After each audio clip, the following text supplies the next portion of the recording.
farther south on too. I grew up on the Eastern Shore, spent a lot of time on the Chester, and growing up as well as the Sassafras. The water, means a lot because it's how we make our living. It's omnipresent.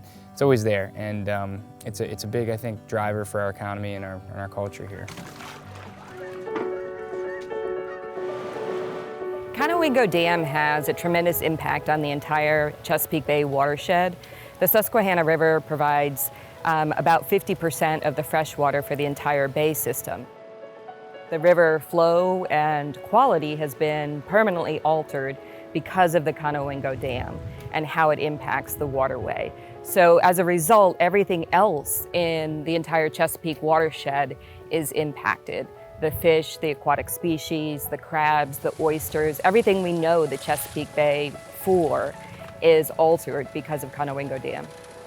On the Eastern Shore here, everything's very interconnected and very tied to the water.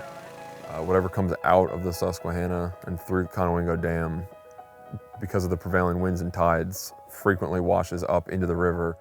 For a lot of this summer, anytime we get a lot of heavy rainfall, those gates are open for weeks at a time, and we have all sorts of debris and trash washing up on our beaches, in places where kids and families are playing.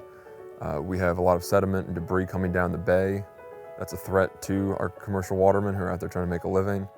Right now, the dam's reservoir, or they call Conowingo Pond, is essentially full.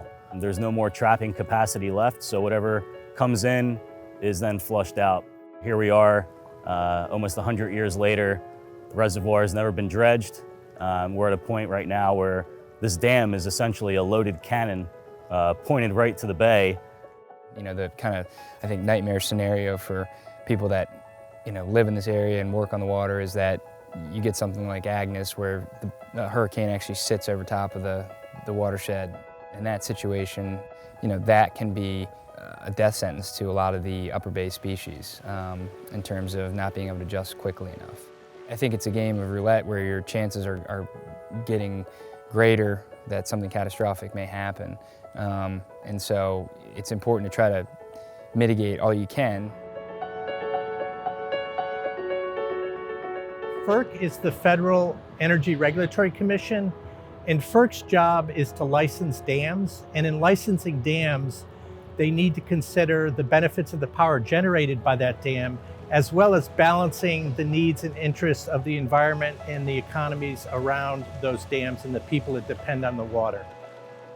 States have the absolute right under the Clean Water Act to prescribe conditions on a dam owner in what they feel would protect water quality for the next 50 years.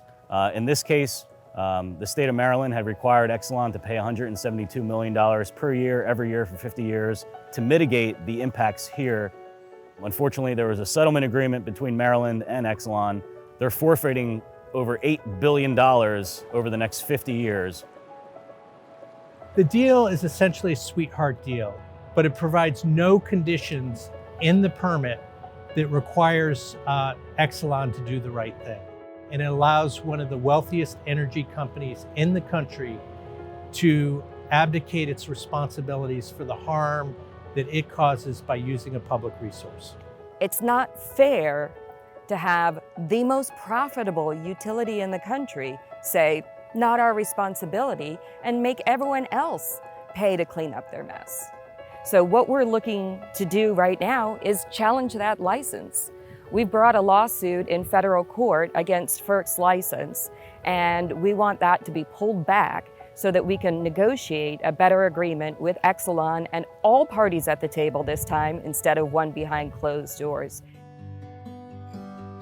We're suing on behalf of all of those who were left out of this agreement.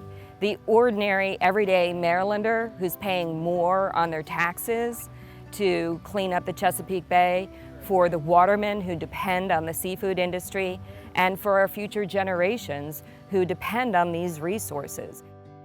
They are using a public resource for private profit. They have to do whatever it is that they need to do and spend whatever money that they need to spend to make sure that fish get upriver, to make sure that what's coming out of this dam is not harming water quality downstream from this dam and into the bay. And that's it. Now, I would think if Exelon made a larger financial commitment to the cleanup efforts, caused by the dam, in terms of trapping, I think that would be not just a moral victory. I think it would alleviate a lot of fears. As the climate changes and we keep seeing more of these severe storm events coming through, it's only going to continue to get worse from here, and we need to be properly protected because it's a major threat to the health of the rivers, the health of the bay, and the livelihoods and our whole community over here, which really is interdependent on each other and on the health of the river. So we've been dealing with it for a long time, and it needs to be fixed.